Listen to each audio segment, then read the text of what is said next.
You always have to ask, what decision will this data drive? How important accuracy and credibility are, because even small errors can erode trust. Simplifying complex information and then having it connect to business impacts. Transparency, especially in the HR space, is so important. And it's often what turns data into action, designing and implementing and then gathering the data that come from those surveys.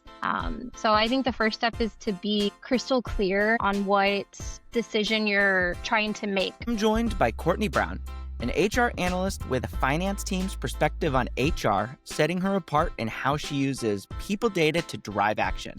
Courtney started her career in a CFO's office, working directly with finance leaders, building business cases, and learning firsthand how data drives strategic decisions. That experience gave her a lens that many HR teams are still trying to develop: the ability to connect people metrics to business outcomes in a way finance understands.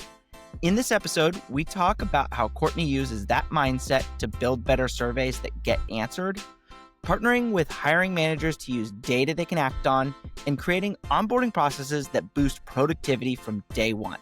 Let's dive in. Today, we want to talk about how HR can drive execution with data. What I find interesting when I talk to people looking kind of at their backgrounds, where they get started in their careers is always interesting. When I was coming out of school, my uncle, and I was like learning how to interview, my uncle would be like, "Oh, you should tell people like where you're born in the family because that matters. Like being firstborn has certain traits versus lastborn." I think careers are the same way. You have various stops along your path that even if they aren't directly what you're doing now, they've influenced how you think about problems throughout, because we're talking about HR and data, and HR isn't always the most data heavy function. Marketing's like that as well. Yeah.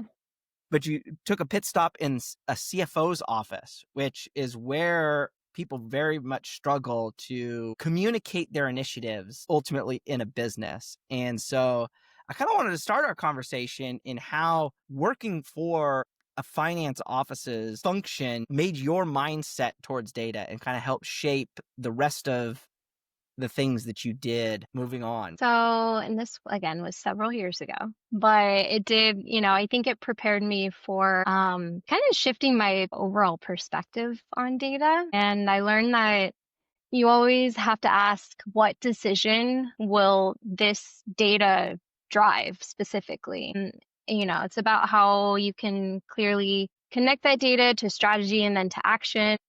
I think I also learned how important accuracy and credibility are, because even small errors can erode trust at that executive level, at that level of leadership. And I kind of also came to appreciate the storytelling that comes with data, and the ability to make even like the simplest pieces, the simplest pieces of data into something more complex and communicate it in a way that I think like helps drive alignment and drive decision making for that level of executive leadership. So it's pretty insightful. And yeah, that's something I still kind of keep with me even through I did a master's program in organizational development and organizational effectiveness. And that's still kind of a key question that, I kind of start with before analyzing any, data points, or just really getting into problem solving. It's like, what decision will this data drive, essentially? So that's kind of stuck with me. Yeah, the interesting thing on that is just it's not data for the sake of data. Yeah. And so like in that office, I guess I don't know, can you talk like from the finance person's perspective on like how they thought about data driving decisions? I think, obvious things like revenue, right? Revenue and Yeah. expenses, profitability, those types of things. I mean, that's kind of what the main focus was as far as what like data points we were collecting. But I think really they cared deeply about forecasting, again, like accuracy, even from something like how well budgets align with actual performance. Risk and compliance data also kind of sit high on that radar as well. Hmm. But I think what really truly matters, like at the end of the day, was that the data is connecting it within a cause and effect. And information that isn't just describing what's happening, but also helping explain the impact of decisions in the long run and like where the business is heading as well. Yeah, that's a good call out. Now, one of the things that is interesting about data is that storytelling piece and how you communicate it. Because one of the interesting things about like data and stats and whatever you want to call it is you can, if you're a good storyteller, you can basically make it tell any story you want. Yeah, Uh, absolutely. did you come up with any like good storytelling tips of how to talk about data in the realm of the business? Um, mean like in that time or even just carrying forward like Could be throughout. either. I mean, Yeah. just generally, because I mean, the call out learning that storytelling is such a key piece of data. I mean, have you been able to kind of hone those skills, or are there like things that you look at and say like, oh yeah, this is how you should communicate this particular Yeah. I metric? mean, I think with that is the integrity of data, right? When you're Yeah, storytelling, you still want to have factual information in that storytelling, or else you're not going to be credible, right? yeah, To those, especially, those that are as important as like executive leaders and things like that. You really want to ensure that your, data integrity is like first and foremost, I think. And again, that's like a principle that I just still think about even today in my my career as it's shifted from finance into HR. And then you know I guess with that scope of executive leadership and working in that type of environment, anticipating the executive lens and always thinking like a step ahead of what leaders are even caring about before they ask. hmm, I think again, even in my current role, I work in hiring, and that includes executive hiring as well. And that's something that I constantly, strive to anticipate. Again, from that executive lens, you just want to be reactive in that sense. And I guess along also with storytelling, the importance of storytelling with data is just simply simplifying complex information and then having it connect to business impact is really key. So I think just kind of to wrap that up in a nutshell, if you will, discipline yeah, and accountability and just data integrity, I think key pieces there that I've carried with me yeah. through that role and then all the way up to present day as well. So I mean, kind of continuing the theme of data a little bit. So a lot of times in HR, we send out surveys, pulse surveys, but really, like, I always think of that as kind of the anecdotal data collection piece, where you're able to kind of collect things in order to get a pulse on the business, to get a pulse on the workforce. And in our prep for this, you had mentioned that you had helped design one for the UC system. Yeah. And so I kind of wanted to dive in a little bit there about how, like, what kind of insights did you get from that of how to build effective survey systems that generate you the data that you want in order to get an understanding of the business? Yeah. It's a good question and something that I really enjoy building surveys. And again, that's another way to gather data, right? In this uh, template of designing and implementing and then gathering the data that come from those surveys. So I think the first step is to be crystal clear on what decision you're trying to make with even implementing the survey, right? Even asking the questions. So Hmm. every question should tie back to that purpose. What decision am I trying to make at the conclusion of this? I aim for clarity and I try to avoid really vague wording, make it as specific as possible so you can really balance out those quantitative questions with the open-ended ones and those give more context, right? So that combination gives myself but also leadership I think that gives us both more of a clearer picture of like the numbers and the narrative they need to then drive those decision making at the conclusion of the survey. So keeping that kind of at the forefront is, I think, just most important to make sure you're really upfront. You're getting the data that you need, right? So you have everything in front of you as opposed to, having to put out any type of follow up or having kind of diluted answers where you're not really sure Yeah.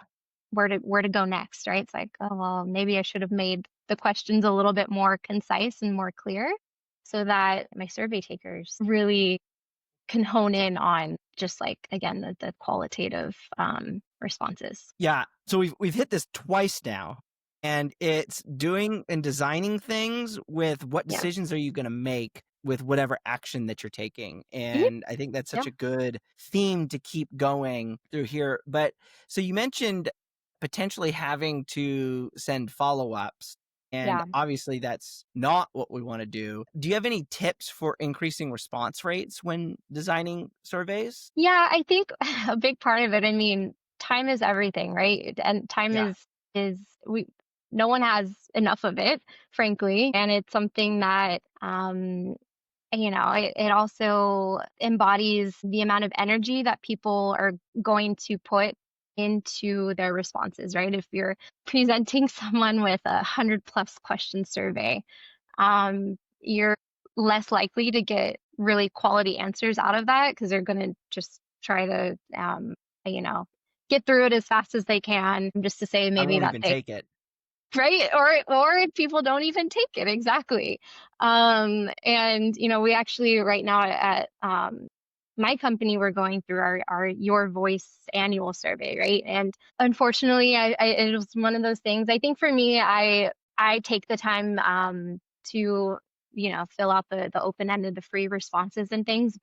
There's, about 75 questions on this thing. And it will admittedly say I spent the first half really giving thorough, open-ended responses, and then towards the end, I was just like, answering and getting it through as quickly as I could.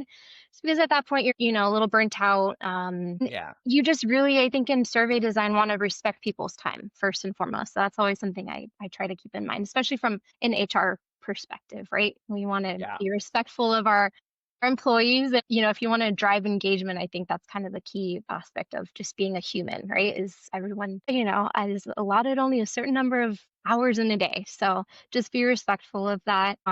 And yeah, so that means just keeping it as concise, easy to understand, and relevant to the employee experience while, formulating the survey. So, with that, I already mentioned this, but just being trustworthy and driving in that trust aspect of, I think, delivering a survey that is authentically designed to really touch on areas that employees care about, frankly. And I can't think of a specific example of a question I just did this Your Voice survey, but I think employees are more likely to respond when they believe that their input is actually going to lead to action. Yeah.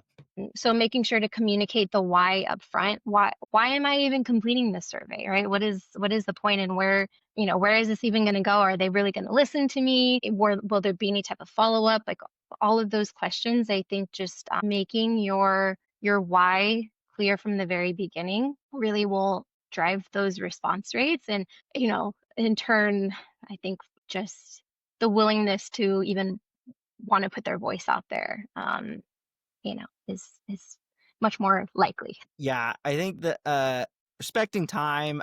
I find it interesting you mentioned that you will take the time to respond to all the surveys, and I have a similar thing in the marketing realm. Like I have to be on social media, and it's like this karma thing. Like I have to accept cookies and all these things that I use. Yeah, And so it's like if you're sending out surveys, you have to take all of the absolutely. surveys. Yeah, it is a thing. And It's so true. it is very much a thing.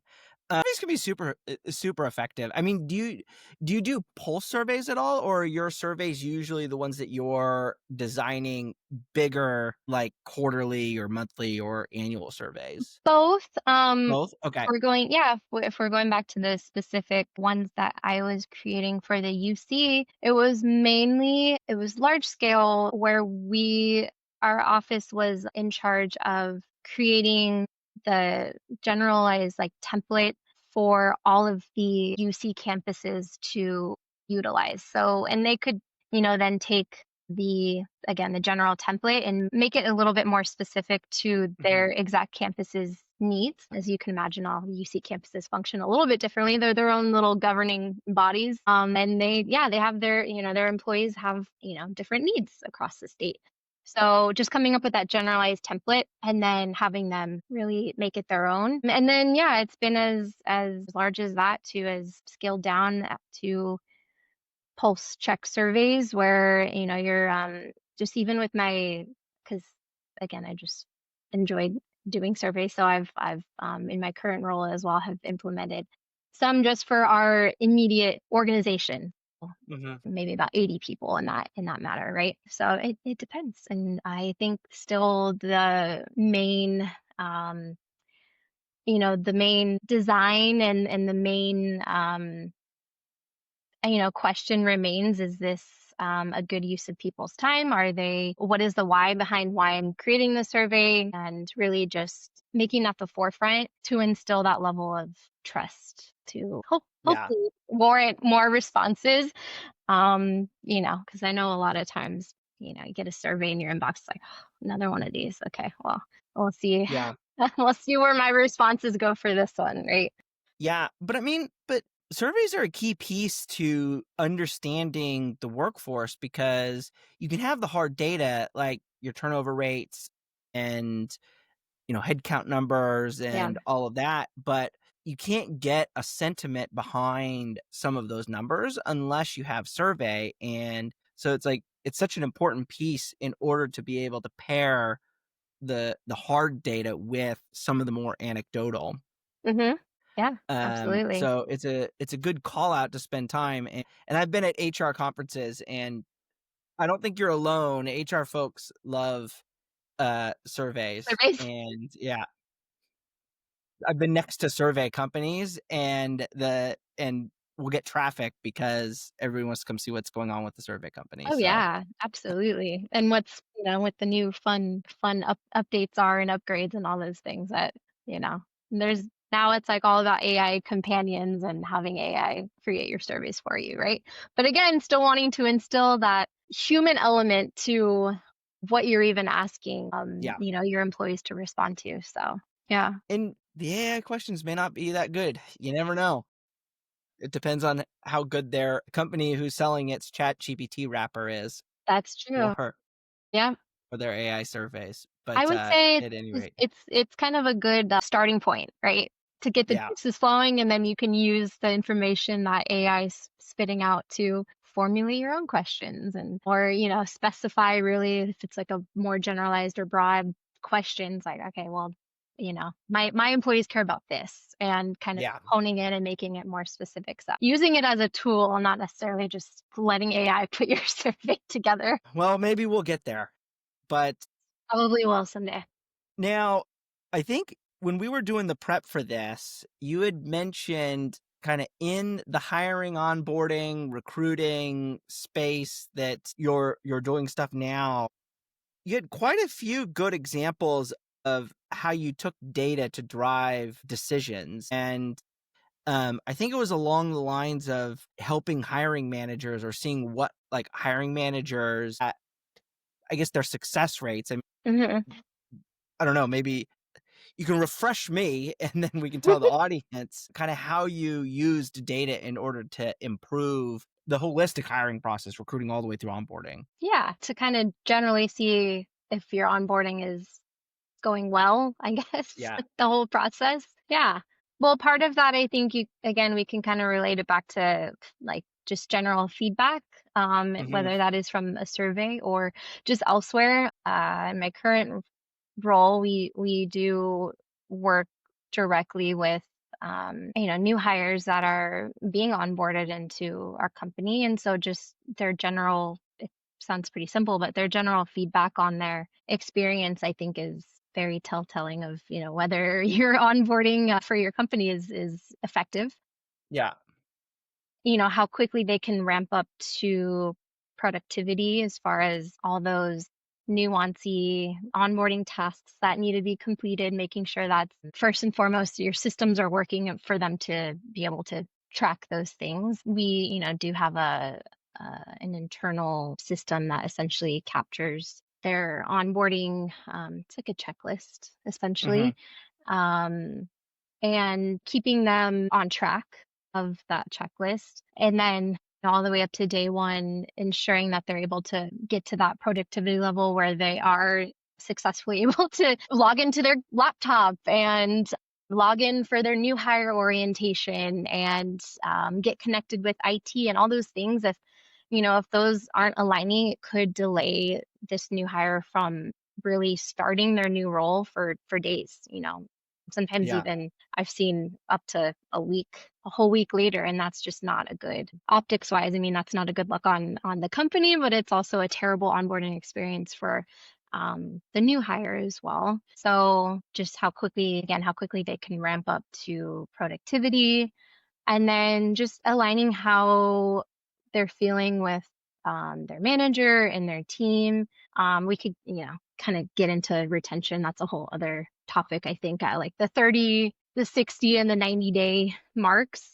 I feel I like mean, that's a whole other conversation. a lot of people But focus on that. yeah, Like, I mean, yeah, that's a big retention. focus of how good the onboarding is. Yeah, And it's true. depending on where you're at, what type of company, what industry, that rate may fluctuate and it costs real dollars It if does. it's not good. Yeah, absolutely. Yeah. So, just ensuring really they are having that connection with their manager and their team, and their alignment with what they were hired on to do is still, Hmm. what their job is months later. What's the old, like, you're looking at a job description, and within there it says other duties as assigned, right? I you know, is this has this new hire from day 1 through day 30 or 60 or 90, are they feeling like, the role is what they signed up for, and that they feel like a valued part of the team and a part of the company, and in turn that their role is what they envisioned, essentially. So that's kind of a key aspect, and that even goes back to uh, just even from before the onboarding experience, the creation of the job requisitions, that you're putting, valid job descriptions that are really aligning to the actual job. Because that does happen quite a bit. There's feedback Yeah. we can receive that this job isn't really what I thought it was going to be, and this isn't what was in my job description, right? So all those little things, I feel like I could go on and on about the Is how to know if onboarding is going well. There's a lot of signals, and there's like data. I would say more qualitative data that you can okay. gather from that as opposed to quantitative. Like, what kind of qualitative data do you look for? I guess two questions. Like, Yeah. what kind of qualitative data do you look for, and what kinds of signals do you get to kind of, I don't know, that might raise the red flags or the yellow flags, if you will, or just a Yeah. flag? Yeah. Well, I guess, okay, so there are pieces of like quantitative data you can look at too, Hmm. for hiring managers and things like those could be anything from like time to fill metrics, right? How long it took from the creation of like the job requisition to the actual filling of the role, what that looks like from a money and like a numbers perspective, right? And that's like a business. So in that, like, what are you looking for in that? Like, so what are like indications? So if you're looking at time to fill with certain hiring managers, You mean like how is that data gathered? not gathered, but like if you're using it as a signal, what are you thinking about when you're trying to use it to kind of gauge whether things are going well or, the hiring manager might need some help? Yeah. I mean that. We on our side of things, I think, partner with the hiring managers, and recruiters have a big hand in this, Yeah. especially where the time to fill metrics are concerned, and making sure that um, you know is aligned with what what they want their outcome to be. Hmm. And that, I mean, there's a lot to that. I think, working for a company, a large company that, at times can have hundreds of applicants on any job requisition, right? Where do you kind of draw the line of, okay, we've got a really large applicant pool here, and maybe we should start really honing in, and there's obvious ways within an applicant tracking system to be able to sort through, or filter out certain applicants that aren't Hmm. even aligned or meeting what the requirements of the job are, right? But that's a huge part of it. I mean, I think, having that in like a scalable process, to where you're from the beginning not overwhelming yourself with, losing the purpose of the role, right? Yeah, And yeah, yeah. So with Go ahead. yeah, so it's just so a lot of it comes down to how you've partnered with the recruiters and the hiring Yeah. manager, and then how big the applicant pool is. That I mean, obviously a larger applicant pool is going to lengthen that, and you have to figure out how to move people fast enough through so they don't lose them and all of that good stuff. Yeah, and I think with that too, just like being with this certain data, with the right data, you can help a hiring manager see where like bottlenecks are happening, Hmm.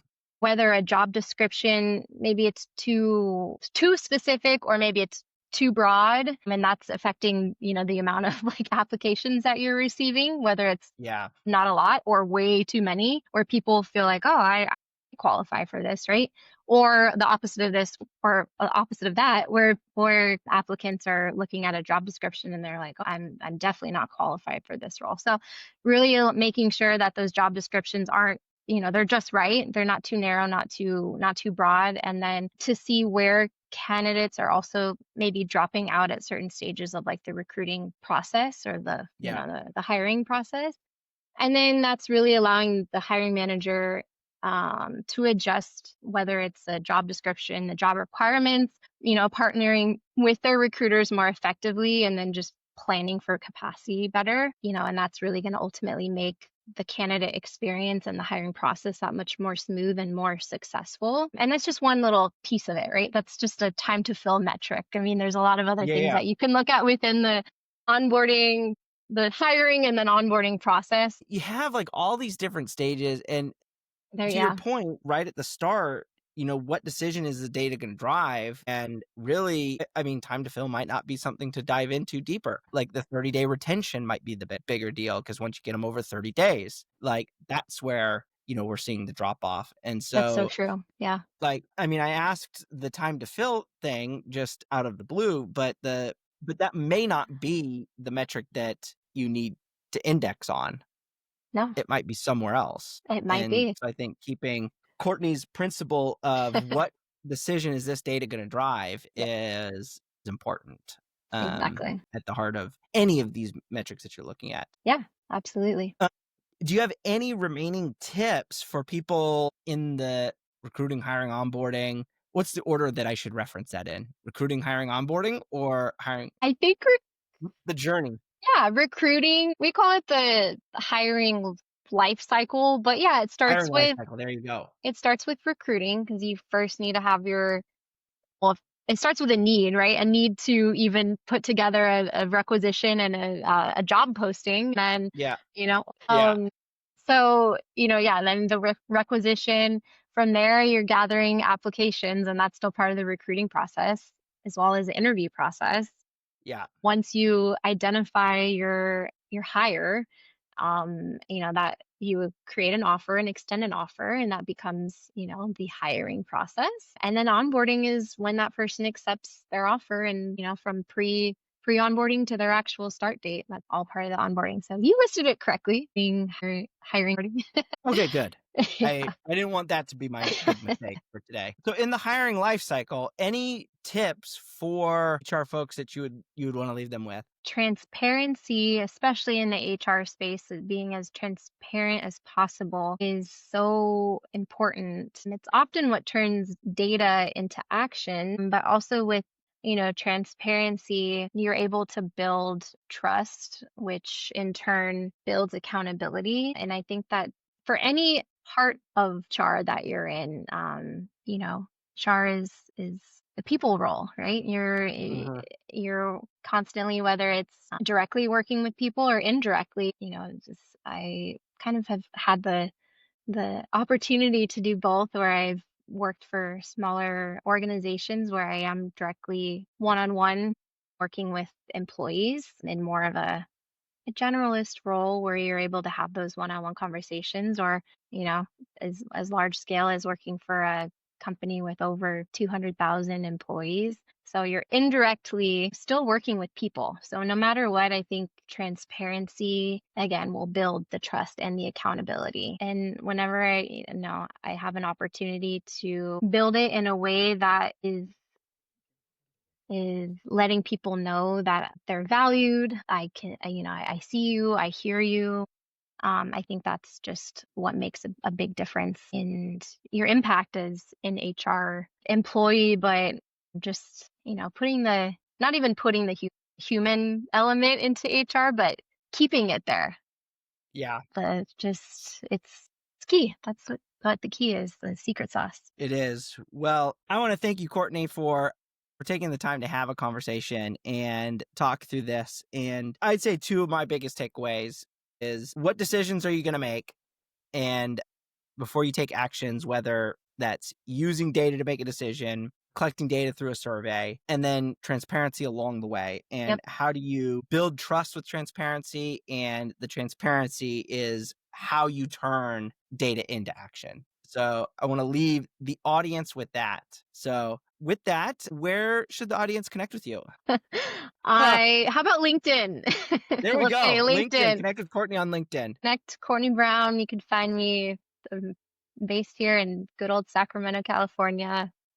Yeah, and I am an HR analyst. Find me on there.